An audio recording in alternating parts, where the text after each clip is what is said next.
ఈ బలిచక్రవర్తికి ఉన్న చిక్కు ఏమిటంటే ఆయనకి అంతా పాపం చాలా గొప్పవాడే, కానీ నేను చేస్తున్నాను, నే దానం చేస్తున్నాను, నేను ఇంత గొప్పవాడిని అనే భావం ఉంది. తనది కాంది తాననుకుంటాడు, తనలో ఒక అహంకారం ఉంది. దీనిని అణచాలి అని భగవంతుడి ప్రయత్నం. మనకు ఒక ఆధునిక కవి చెప్తాడు, కొన్ని వస్తువులు కొంత సమయం అయితే దుర్వాసన వస్తాయట. ఎలాగంటే కూడు పాసి కంపు కొట్టు మర్నాటికే, అన్నం ఉండిపోతే మర్నాటికి కంపు కొడుతుంది. కుళ్ళినప్పుడు కంపు కొట్టు పండు కుళ్ళిపోతే కంపు కొడుతుంది. అతిథి కంపు కొట్టు 5 పూటల పైన. మన ఇంటికో చుట్టం వస్తే వాడు 5 పూటలు అయ్యేసరికల్లా మనకి కాస్త మొహం మొత్తుతాడే, అది కంపు కొట్టడం. ఇవన్నిటికీ కొంత టైం తీసుకుంటారట కంపు కొట్టడానికి. కానీ అహము కంపు కొట్టు ఆక్షణంబే.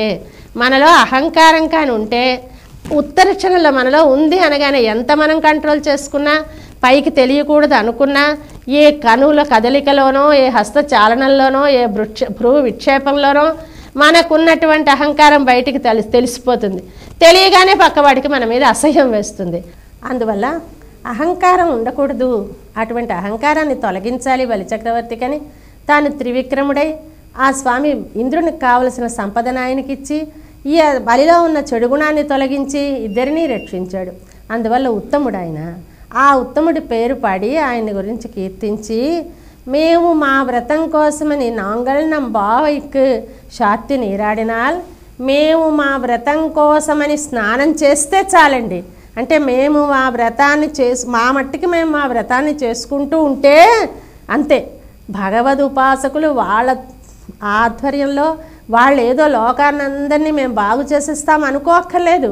వాళ్ళ మట్టికి వాళ్ళ ధ్యానం చేసుకుంటూ ఉంటే, వాళ్ళ అనుష్ఠానం చేసుకుంటూ ఉంటే, వాళ్ళ పద సంచారం చేస్తూ ఉంటే అనుకోకుండా లోకమంతా కూడా తరించిపోతుంది. ఇప్పుడు ఆవిడ అది చెప్తుంది, మేము నాంగల్నం పావైకు ఛాతి నీరాడినాల్. ఇప్పుడు ఏమవుతుంది, తీంగిన్ని నాడల్లాం తింగళ్ ముమ్మారిపోయేది. ఇంకా లోకంలో అంట నెలకి 3 వానలు పడాలండి. 3 వానలు పడితే అది సక్రమంగా ఉన్నట్టు లెక్క. అంటే ఆరారా పడాలి. ఒక్క మాట పడిపోయి వర్షాలు అల్లరి పెట్టేయడం కానీ, ఏకంగా పడకపోవడం కానీ ఇవన్నీ తప్పే. అయితే ఇవి పడాలి అంటే ప్రభువులు సక్రమంగా పరిపాలిస్తే ఒక వాన, స్త్రీ సక్రమంగా తన కర్తవ్యాన్ని నిర్వహిస్తే ఒక వాన, బ్రాహ్మణులు చక్కగా వేదాధ్యయనాన్ని చేస్తే ఒక వాన పడతాయని, ఒక్కొక్క వాన పడలేదు అంటే ఒక్కొక్కళ్ళు వాళ్ళ కర్తవ్యాన్ని సమంగా చేయలేదని చెప్తూ ఉంటారు. అందువల్ల అందరూ సక్రమంగా తమ విద్యుక్త ధర్మాలను నిర్వహించేలాగా చేసి ఆ 3 వానలు పడేలాగా చేస్తుంది వీళ్ళు చేసే వ్రతం యొక్క ఫలితం. వీళ్ళు వ్రతం చేస్తే వీళ్ళొక్కడికి ఫలితం కాదు, లోకమంతటికి ఫలితం కలుగుతుంది. తింగిన్ని నాడెల్లాం తింగళము మారిపోయేది. ఇంకా పాడి చూడాలి, ఆ పెద్ద ఆ ధాన్యపు చేలు మీదకి పెరిగిపోయి వాటి మీద ఈ చేపలు తుళ్ళింతలు పెడుతూ ఎగురుతున్నాయి. అంటే నీరు ఎంత సమృద్ధిగా ఉంటాయి కదా, బాగా చేను పెరుగుతుంది. చేను పెరిగితే అందులో చేపలు తుళ్ళింతలు పెడతాయి. అలాగా అటువంటి ఇంకా పాడి చూడాలట. వాళ్ళ ఊళ్ళో పాడి వేపల్లెలో చాలా కష్టపడి ఆ అంటే ఆవులుండే సాలు ఉంటుందే, కొట్టామంటారు, పశువులు కొట్టామంటారు, అందులోకి వెళ్ళాలంటేనే చాలా కష్టం. జారిపోతూ ఉంటారు. ఆ పాలు వాటంతట అవి స్రవించేసి అంతా బురద అయిపోతుంది. దానిలోకి ధైర్యంగా వెళ్ళి కుండ పెడితే చాలు, కుండ నిండిపోవడమే. పెట్టడమే నీది ఆలస్యం, కుండ పెట్టేవా పాలు నిండిపోతాయి. అలాంటి పశు సంపద కలిగి ఉంటారు. ఇది మీరు ఈ వ్రతం కానీ చేస్తే ఇంకా వర్షాలు బాగా పడతాయి, పంటలు బాగా పండుతాయి, ఇంకా పాడి సమృద్ధిగా ఉంటుంది అని బయటకు కనిపించేటటువంటివి చెప్తూ ఆండాళ్ళ తల్లి వీటితో లోపల కలిగే ఆత్మ గుణాల అభివృద్ధి చెంది ఆత్మ సస్యం చక్కగా ఫలించి ఆ లోపల ఉండేటటువంటి దైవీ భావన పెంపొంది ఎంత కుండ పెడితే అంత కుండ నిండిపోయినట్టుగా ఆ భాగవత ఆచార్య అనుగ్రహ పరంపర మన మీద అలాగ ప్రవహిస్తుంది మా వ్రతం చేస్తే అని. లోపల ఇది కావ్యం కనుక బయటకు కనిపించే అర్థం కాక లోపల ఒక అర్థం ఉంటుంది కనుక ఆ లోపల అర్థం ప్రకారంగా లోపల ఉండే ఉత్తమ గుణాల అభివృద్ధి చెందుతాయి. భగవద్ అభిముఖుడివయ్యే భాగ్యం కలుగుతుంది. బయటికి పాడి పంట చక్కగా ఉంటుంది. అందువల్ల ఈ వ్రతం చెయ్యండి అని మనకందరికీ చెప్పడానికని ముందుగా అమ్మ మనకి ఫలశ్రుతి చెప్పేసింది. అంటే దీనివల్ల ఏం తెలుస్తుంది మనకి? అమ్మ బాబోయ్, ఆండాళ్ళ తల్లి చేసిన వ్రతం ఇంత సులభమైన వ్రతం, ఇంత సుకరమైన వ్రతం, దీన్ని మనం చేస్తే ఇంతంత ఫలితాలు పొందుతాయా? ఈ లోకంలో కావలసిన సుఖాలన్నీ అనుభవించవచ్చా? ఇంకా లోపల వికాసం ఏర్పడి మనసు భగవద్ అభిముఖమై ఆ కలువ పువ్వులు విచ్చుకున్నట్లుగా మనోమందిరాలు విచ్చుకొని ఆ స్వామి వచ్చి మన మీద ఆ ప్రేమ వర్షం కురిపించేలాగా మన జీవిత గమనాలు జరుగుతాయా అని ఒక తృప్తి కలిగి మనం ఈ వ్రతంలోకి అన్వయించుకుంటామని, మనం కూడా ఆవిడ పొందిన భాగ్యాన్ని పొందుతామనే ఆశతో అమ్మ ఇప్పుడు ముందుగా మనకి ఫలశ్రుతి చెప్పి మనని అందులోకి ప్రవృత్తుల్ని చేస్తోంది ఈ ఓంగి ఉలగలందా అనే పాశురంలో. ఇది మనకి త్రివిక్రముడి యొక్క రూపాన్ని ఒక్కసారి దర్శింపచేసి అమ్మ అంతగా 3 లోకాలను ఆక్రమించిన ఆ స్వామిని ఆరాధించండి, మీకు ఒకసారి తృప్తి కలుగుతుంది. ఆ స్వామి ఎంత సులభుడు, ఆ దేవేంద్రుడి కోసం ఇంత కష్టపడ్డాడే, నా కోసం మాత్రం రక్షించడా, నన్ను మాత్రం రక్షించడా, నాకేం కొరత అనే ఒక ధైర్యం మీకు కలుగుతుంది అని ఆండాళ్ళ తల్లి ఈ పాశురంలో తెలియచేసింది. జై శ్రీమన్నారాయణ. ஆண்டாள் திவ்ய திருவடிகளே சரணம்.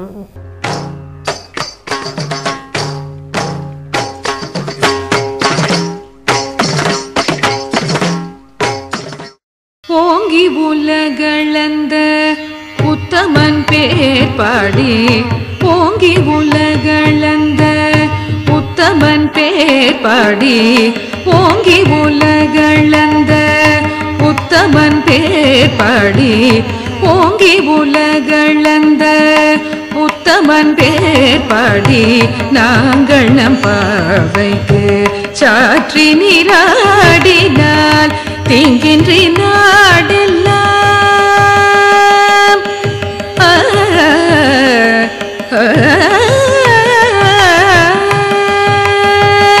தீங்கின்றி நாடெல்லாம் திங்கள் மும்மாறி பெய்து, தீங்கின்றி நாடெல்லாம் திங்கள் மும்மாறி பெய்து, தீங்கின்றி நாடெல்லாம் திங்கள் மும்மாறி பெய்து, தீங்கின்றி நாடெல்லாம் திங்கள் மும்மாறி பெய்து, ஓங்கு பெருள் சென்னலூடு கயலுகள, ஓங்கு பெருள் சென்னலூடு கயலுகள, ஓங்கு பெருள் சென்னலூடு கயலுகள, ஓங்கு பெருள் சென்னலூடு கயலுகள, பூங்குவளை போதில் பொறிவண்டு கண்படுப்ப, பூங்குவளை போதில் பொறிவண்டு கண்படுப்ப, தேங்காதே புக்கிருந்து சீர்த்த முலை பற்றி வாங்க குடம் நிறைக்கும்,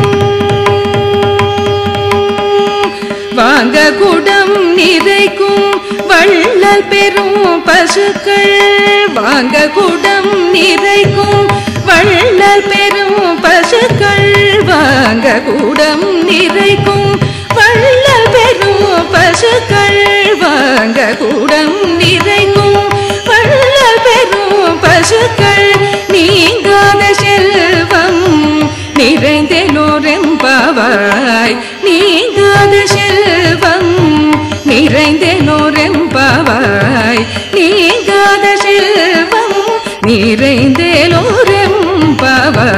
நீங்காத செல்வம் நிறைந்தேலோரெம்பாவாய்.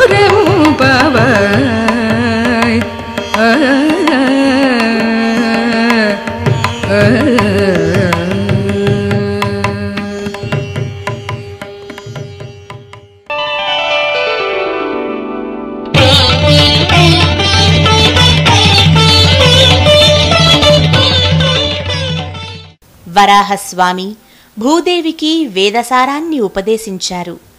ఆ జ్ఞానమంతా భూలోకాన వ్యాపింపజేయాలని భూదేవి భావించింది.